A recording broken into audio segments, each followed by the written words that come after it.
বাসভবন ঘেরাও করতেও দ্বিধাবোধ করব না। 73% মানুষের আকাঙ্ক্ষাকে পদদলিত করে পছন্দ মতো একটা রাজনৈতিক দলের নির্দেশ বাস্তবায়ন করতে চাচ্ছেন, আমরা তা বুঝতে পারি।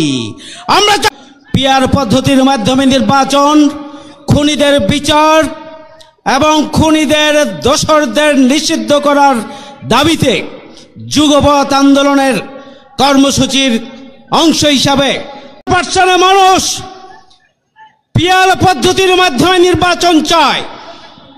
অন্তর্বর্তীকালীন সরকারের প্রধান কোন কারণে 73% মানুষের আকাঙ্ক্ষাকে পদদলিত করে পছন্দ মতো একটা রাজনৈতিক দলের নির্দেশ বাস্তবায়ন করতে চাচ্ছেন, আমরা তা বুঝতে পারি। আমরা যা জানি, সংগ্রামী ভাইরা আমার, জুলাই সনদের মাধ্যমে আইনগত ভিত্তি দিয়েই আগামী দিনে জাতীয় নির্বাচন দিতে হবে। যে জুলাইয়ের গণঅভ্যুত্থানের মাধ্যমে অন্তর্বর্তীকালীন সরকার ক্ষমতায় এসেছেন, অন্তর্বর্তীকালীন সরকার তার ক্ষমতার 1 বছর পূর্তি করেছেন। সেই অন্তর্বর্তীকালীন সরকার জুলাই সনদ, জুলাই ঘোষণাপত্রের আইনগত ভিত্তি যদি না দেন, তাহলে অন্তর্বর্তীকালীন সরকারই অবৈধ সরকার হিসাবে এদেশের জনগণের কাছে বিবেচিত হবে। সংগ্রামী ভাইয়ের আমার,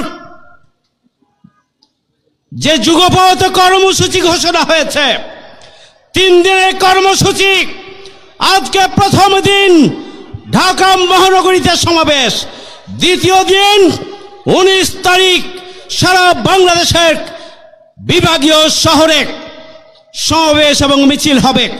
26 তারিখ উপজেলা এবং জেলায় জেলায় বিক্ষোভ মিছিল এবং সমাবেশ হবে।